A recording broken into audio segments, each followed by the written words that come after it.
San Rosa de Lima. Virgen. 1586 a 1617. La primera flor de santidad del Nuevo Mundo. Patrona de América Latina, Perú y Filipinas. 30 de agosto en Lima, Perú.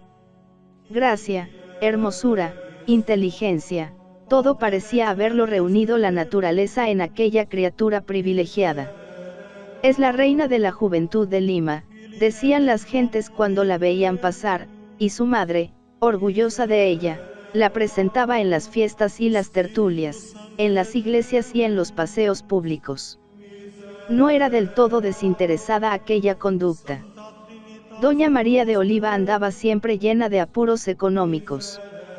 Madre de 11 hijos, tenía que luchar diariamente con el problema terrorífico de alimentarlos y vestirlos, pero se consolaba pensando que un yerno rico y espléndido vendría a sacar su casa de aquella situación angustiosa. Entretanto, concentraba sus mimos en aquella niña, que le prometía la realización de sus más locas esperanzas.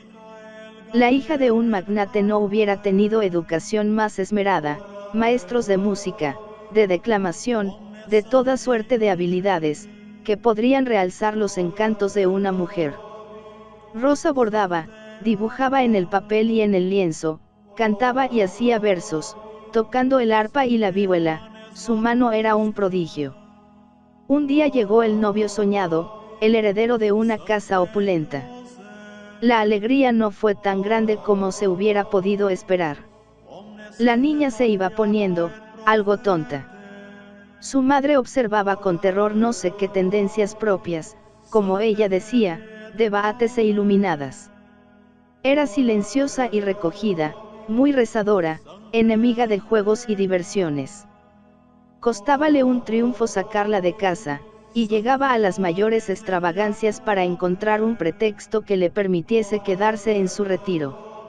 Se machacaba el pie por no calzar los botines de raso que se buscaban para ella en las tiendas más elegantes, se restregaba los ojos con guindilla, ajaba el rostro a fuerza de ayunar y velar. Nada le importaba la hermosura. Asustada por los elogios de las gentes, arreció en sus penitencias, y vio con alborozo que las rosas de su cara empezaban a marchitarse. Pero otro día cogió al vuelo en un corro de beates esta observación: mirad cómo se maltrata la santita. Cosa rara, ella, que no se conmovía cuando la llamaban bella, se estremeció de espanto cuando la llamaron santa. Antes, para responder a un piropo que un galán hizo a cuenta de sus manos, las destrozó bárbaramente, metiéndolas en calorías viva. Ahora cayó de rodillas, y, en su ingenuidad infantil, pidió al Señor que le permitiese entregarse a sus maceraciones sin destruir la belleza del cuerpo. Y el Señor la escuchó. Ni la muerte siquiera pudo afear aquella obra maestra de la naturaleza.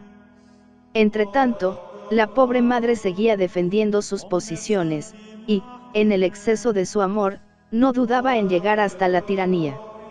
Ordenaba iracunda, y la joven no tenía más remedio que tocar la vihuela delante de los invitados o ponerse las mejores galas o asistir a los festines y a las reuniones de sociedad. Cansada al fin de aquella servidumbre, resolvióse a dar el golpe supremo.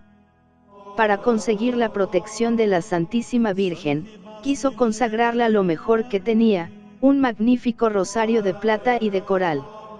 Y una mañana, llevando en las manos la cascada de oro de su cabellera, cayó de rodillas delante de su madre. Pero, ¿qué es eso, hija desnaturalizada?, gritó ésta, ciega de furor. Madre, perdóname, respondió Rosa, pero no puedo obedecerte. Pertenezco a otro esposo más noble que el que tú quieres darme. Fueron inútiles las caricias, las amenazas y los golpes. Había hecho una promesa, y estaba dispuesta a cumplirla a costa de la vida. Una vez, uno de sus hermanos, en la confianza del juego, la enlodó y desordenó aquel pelo rubio, largo y sedoso, que admiraban las gentes de Lima. Ella protestó con viveza y se puso triste. Entonces, el pequeño, tomando aire de predicador, le hizo esta solemne advertencia: por poca cosa te enojas. ¿No sabes que las trenzas del cabello son cordils con que arrastráis los corazones al infierno? Estas palabras fueron como un relámpago en el alma de la niña. Inmediatamente penetró en su casa y, postrada delante del crucifijo, pronunció el voto de virginidad. Llegóse al fin a un arreglo. María de Oliva era madre, y, además, era cristiana. Contentóse con regañar a su hija de cuando en cuando con motivo de sus ayunos y sus vigilias, pero en el fondo no dejaba de sentirse orgullosa cuando sus amigas la detenían al volver de la iglesia para decirla, pero, es verdad todo eso que cuentan de tu hija. Porque Rosa vivía en pleno ambiente de maravillas. Tenía largos coloquios con los bienaventurados, se dejaba llevar por los mares beatíficos del éxtasis, y en medio de sus penitencias y sufrimientos, su vida se prolongaba como de milagro. Amaba la naturaleza como un espejo de Dios, y las aves, lo mismo que las flores, eran para ella mensajeros del cielo. Una bella mariposa revoloteaba un día en torno suyo y terminó por posarse en su mano. Era blanca y negra, colores simbólicos que hicieron caer a la amable Virgen en un profundo arrobamiento. Al despertar, se fue al convento de los padres dominicos y les pidió el hábito blanco y negro de terciaria dominicana, el hábito de Santa Catalina de Siena. Como Catalina, Rosa tenía especial predilección por las flores y los jardines. Si queréis encontrar a Rosa, decían sus amigas, buscadla en el jardín. Se referían al jardín de su casa. En un rincón se había construido una choza, que era al mismo tiempo dormitorio y panteón. Allí tenía las imágenes de sus santos más venerados entre búcaros de rosas y plumas de brillantes colores. Todo le parecía poco para adornar aquella morada, en que daba audiencia a los celestes visitantes. A veces las ramas de plátano que formaban la techumbre aparecían como iluminadas por un incendio, y luces prodigiosas se filtraban por las hendiduras. Cuando Rosa se presentaba a la puerta, tenía el rostro encendido y llameante, como si acabase de salir de una hoguera. Con la contemplación sabía armonizar el trabajo, cosía y bordaba, legaba los claveles y las azucenas y ayudaba a su madre como podía. En su huerto había un rosal que parecía un símbolo de su corazón abrasado y del olor de su virginidad. Todos querían rosas de aquel rosal que cultivaba Santa Rosa, las rosas milagrosas que cantaban como cuerdas de un arpa, porque es el caso que cuando la Virgen atravesaba su jardín cantando salmos, las rosas del rosal se esponjaban, temblaba el ramaje de los plátanos y las palmeras, se estremecían los frutos con murmullo de campanillas, y de aquel blando movimiento de las plantas y las flores surgía una música suave, que enajenaba el sentido de la estática jardinera. Venían luego los mosquitos y los cínifes que dormían arracimados entre las ramas de su habitación, revoloteaban en torno de su cama, lanzando los sonidos de sus agudas trompetas, y se asociaban a aquella orquesta mágica con el orgullo y alborozo de quien sabe que cumple la voluntad de Dios.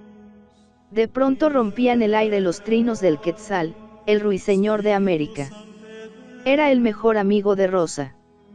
Todas las tardes se posaba delante de ella cantando y agitando su bella y larga cola multicolor. Ante aquel gesto provocativo, Rosa cogía el arpa y cantaba también. Y el concierto se convertía en una endecha sublime, palpitante de amor y gratitud. Como sucede siempre, aquellos fenómenos extraordinarios empezaban a alarmar a los hombres de la ley y a los celadores de la disciplina.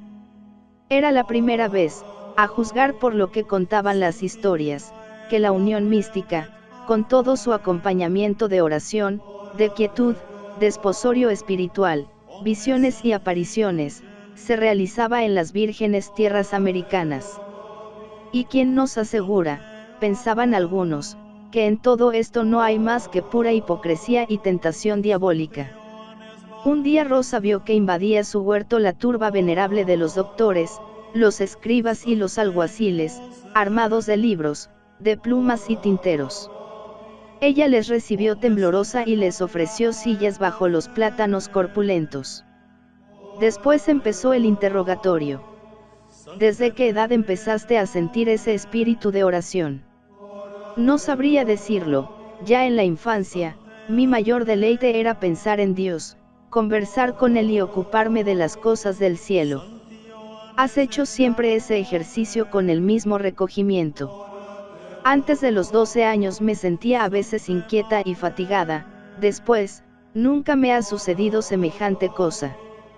Desde que me pongo en oración, siento mi alma tan sumergida en sí misma y mis facultades tan enajenadas, que nada interior ni exterior puede turbar mi atención amorosa a la belleza de Dios presente en mí. Mientras dura esta suspensión de las potencias, ¿haces algún esfuerzo? No hago esfuerzo ninguno, ni siento la menor resistencia, mis facultades van a su centro como arrastradas por un imán, y tal suavidad las inunda, que todo sentimiento de malestar es imposible para ellas. Mi corazón hierve bajo la acción de un fuego cuyas operaciones son tan dulces, que nunca podría explicarlo.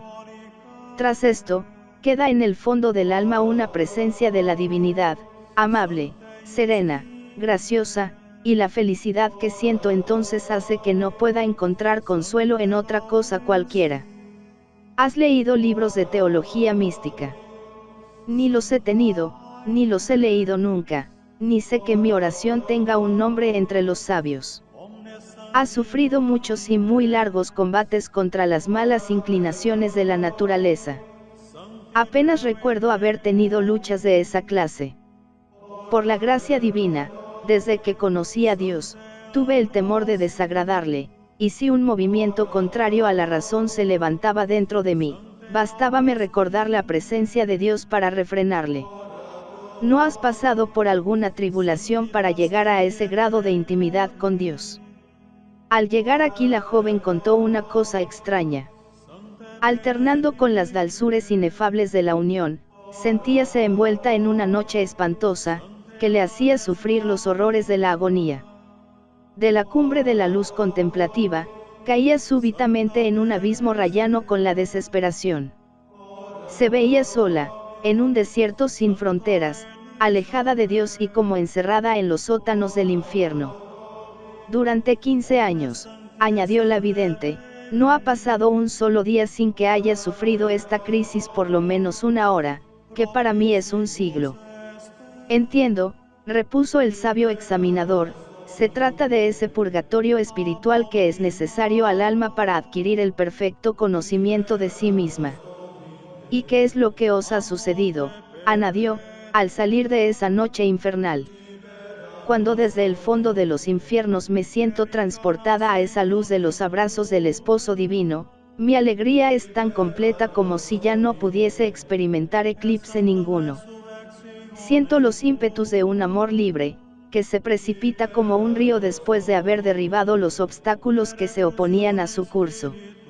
Sopla de nuevo el viento suave de la gracia, y el ambiente se embalsama de perfumes inefables, mi alma se sumerge en el mar profundo de la divina bondad y se transforma, por una metamorfosis inexplicable, en su amado, hasta el punto de hacerse una misma cosa con él. Cayó Rosa avergonzada y casi asustada de lo que acababa de decir, pero una orden del grave tribunal la obligó a revelar todo su secreto.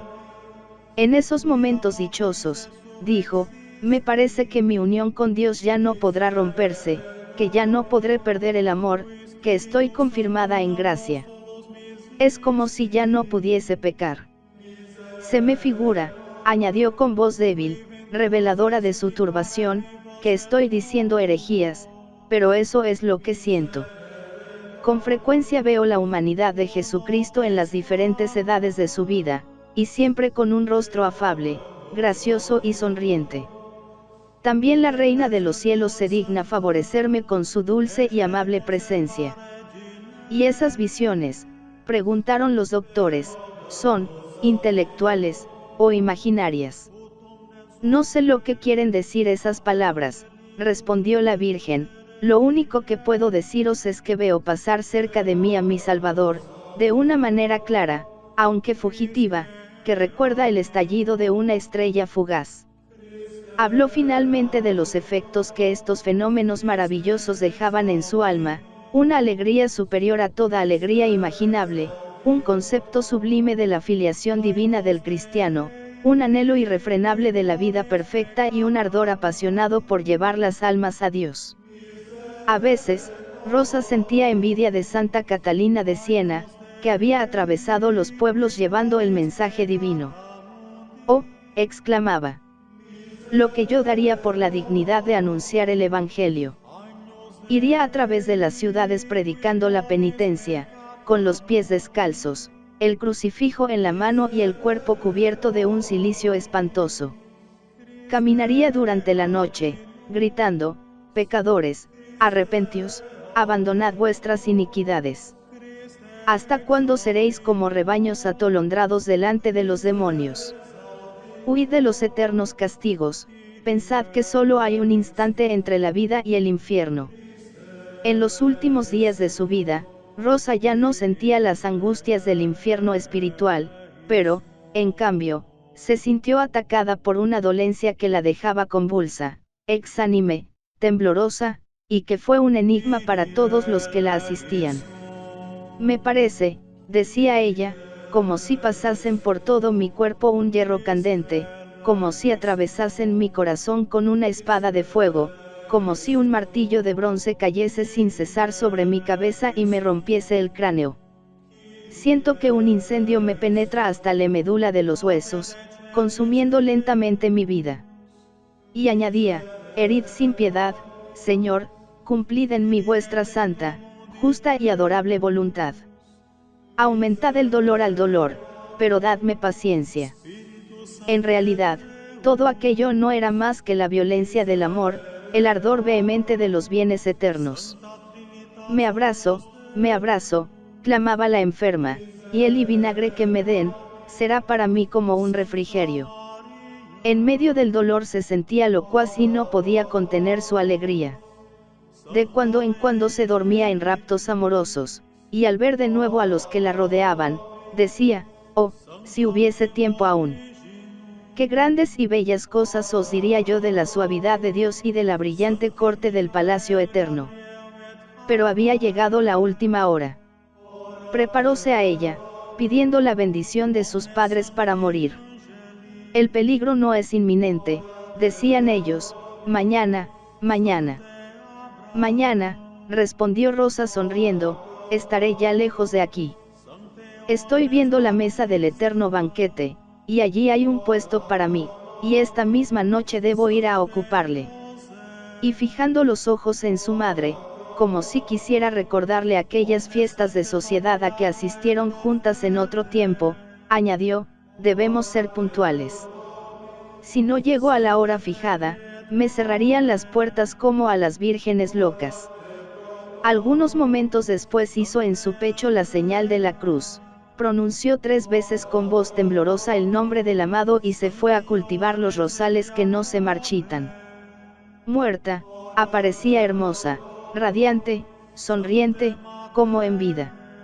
La ciudad entera desfiló por su casa para ver el prodigio, tocando rosarios a sus carnes vírgenes, besando sus pies y sus manos y su rostro, cortando su túnica y su velo, y llevándose, como recuerdo suyo, las flores de su jardín.